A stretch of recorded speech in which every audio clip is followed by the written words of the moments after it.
Aidha, ndugu zangu, nichukue nafasi hii kueleza masikitiko yangu makubwa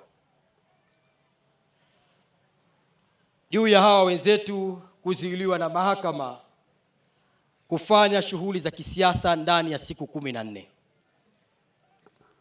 Mimi leo nilikuwa naingia Mlele hapa. Nilitegemea leo niwe na wale ndugu zangu ndani ya wilaya hii ya Mlele, wao wakinadi sera na ilani ya chama chao, na mimi nikinadi mafanikio na ilani ya chama chetu, Chama cha Mapinduzi, kwa mwaka 25 2030.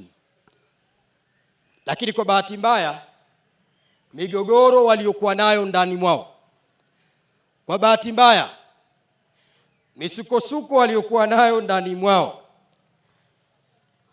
leo imewapelekea mpaka kuzuiwa kwa muda wa siku 14 wasifanye shughuli yoyote ya kisiasa.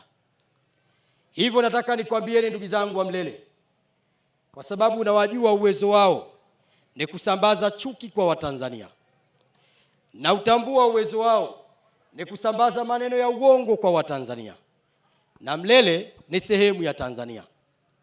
Sasa niliseme hili kwamba Chama cha Mapinduzi ama ujio wangu ndani ya wilaya hii ya Mlele hauhusiki kabisa na zuio la wao kutokufanya mkutano ndani ya wilaya yenu. CCM oye!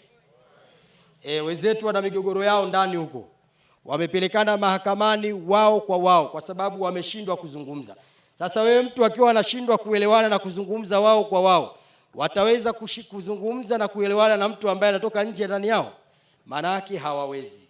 Sasa wamechukuana, wamepelekana mahakamani, na mahakama imewaamuru ama imewaelekeza kutokufanya shughuli yoyote ya kisiasa ndani ya siku 14. CCM hatuhusiki na msiba huo.